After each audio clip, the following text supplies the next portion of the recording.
நீங்கள் சூப்பராக ஒரு 2 வீலர் வாங்கியிருப்பீங்க, கார் வாங்கியிருப்பீங்க. அதையெல்லாம் வாட்ஸ்அப் ஸ்டேட்டஸில் வைக்கவே வைக்காதீங்க. உங்கள் சாதனையெல்லாம் அதில் போஸ்ட் பண்ணணும்னு தேவையே இல்லை.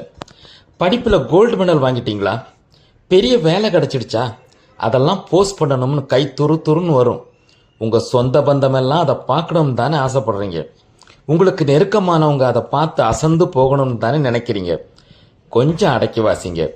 அதுக்கு பதிலாக ஏதாவது உப்பு தப்பு இல்லாத விஷயத்த போஸ்ட் பண்ணுங்க. நீங்கள் படித்த ஜோக்கெல்லாம் இருக்கும் பாருங்க, அதெல்லாம் எடுத்து ஸ்டேட்டஸில் வைங்க. அதை பார்த்து கொஞ்ச நேரம் சிரிச்சிட்டு போகட்டும். அப்போ தான் இவன்கிட்ட ஒரு ஸ்டஃப்பும் இல்லை, இவனுக்கு ஒரு ஃபியூச்சரும் இல்லைன்னு நினச்சி சந்தோஷப்படுவாங்க. ஏன்னா நீங்கள் முன்னேறத பெரும்பாலான உங்கள் உறவுகள் விரும்புகிறதே இல்லை. உங்களுக்கு நெருக்கமானவங்க நீங்கள் ஜெயிக்கிறத பார்த்து சந்தோஷப்படுவாங்கன்னு மட்டும் மனப்பால் குடிக்காதீங்க. போட்டி பொறாமை நிறைஞ்ச உலகத்தில் பார்த்து சூதனமாக நடந்துக்குங்க.